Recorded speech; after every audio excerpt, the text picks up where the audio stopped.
عن جد ريحتها بوب كورن كراميل.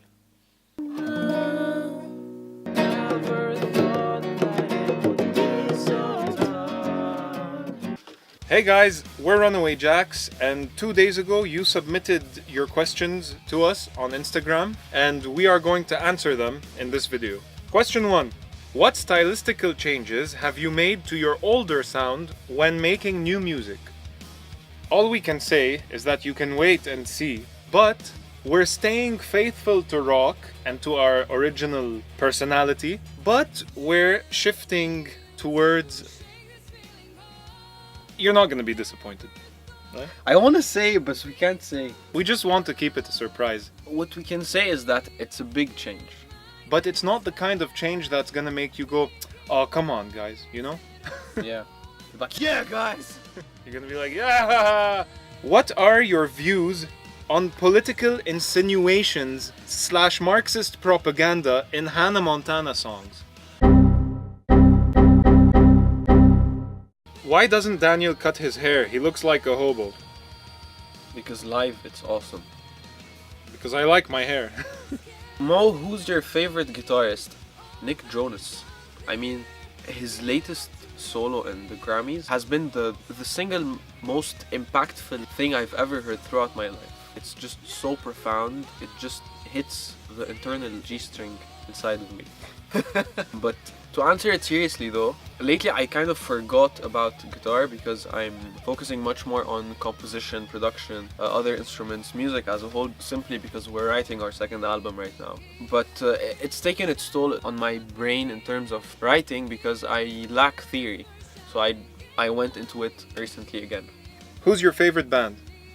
I've had so many throughout the years, and if I'm gonna put them in order, I'd say it's Linkin Park, System of a Down, Puddle of Mud, Limp Bizkit. Guns N' Roses was my favorite for a really long time. Avenged Sevenfold, and then Muse and Led Zeppelin, in that order.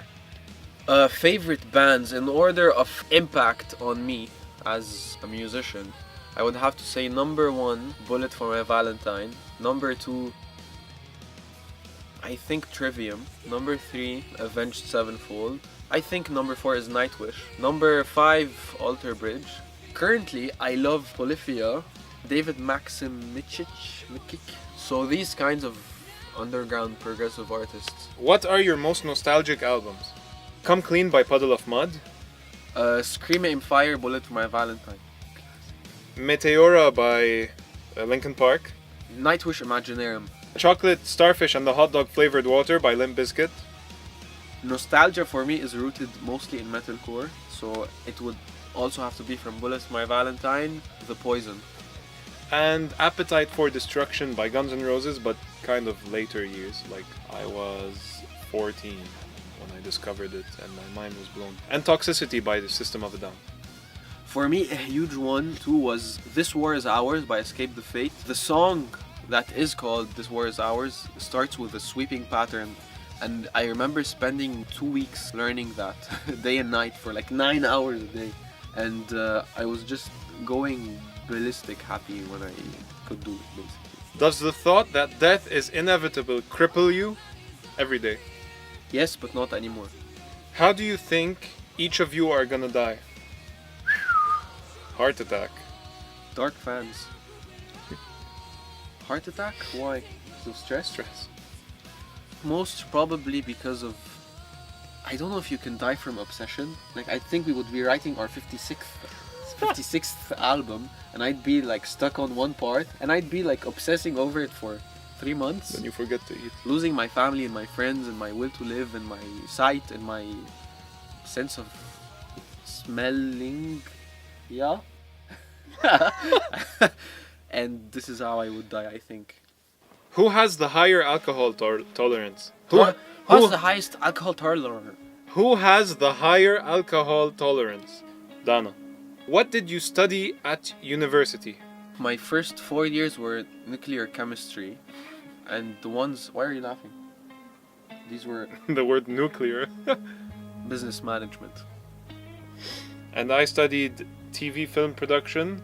Wait, were they right choices?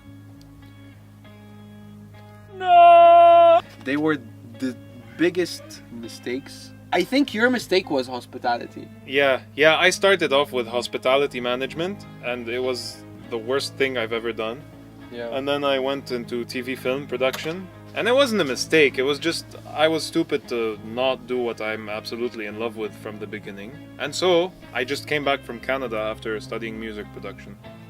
Business management was, to me, what hospitality was to him. So it was the mistake, but I kept doing it because I was almost done. And it was after that I realized that what I want to do with my life is music. So yeah, it doesn't matter because it's all good, bro. Where do you guys practice? Bach. Yeah, it's a place called Bach. It's so Bach is in a magical place called Antilles. Antilles was actually featured in Lord of the Rings, and it was all the. Why are you laughing, man? You're making me seem non-serious. I have laughinitis. Yeah. Antilles was featured in most of the sites in Lord of the Rings, and it's a beautiful place. It's located in Lebanon, and this is where we practice at Blach. But seriously, the place we practice at is called Bach, as in Batch. Yeah. Why is Donna so white? She tries to tan a lot. I think pigmentation would have to be it. Jeans. You know, jeans! Cut your hair, Daniel. What? Cut your hair, Daniel. No.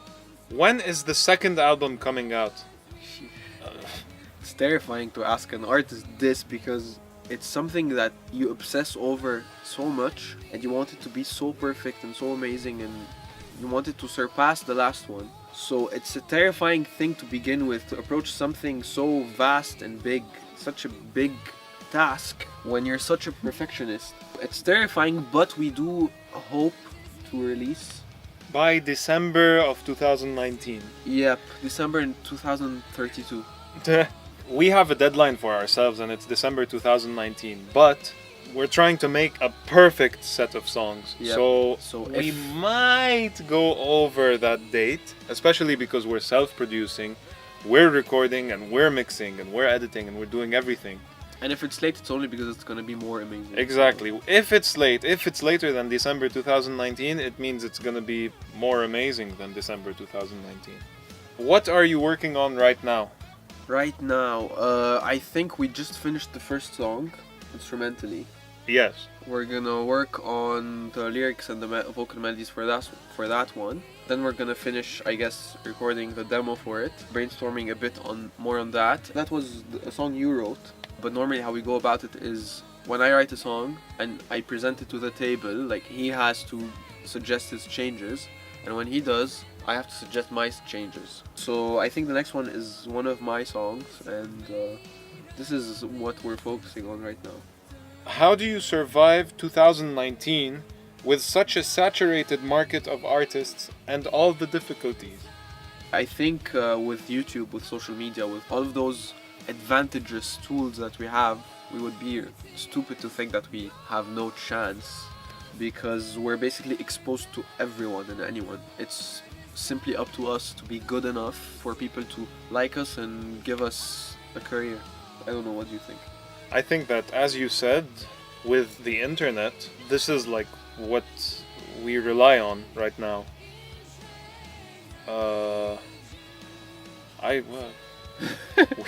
We just hope you love our music, and we hope we'll get there. So guys, this was our Q&A video, and we hope you enjoyed, and like and subscribe and share, which would help us a lot, and leave a comment. Let us know what you think.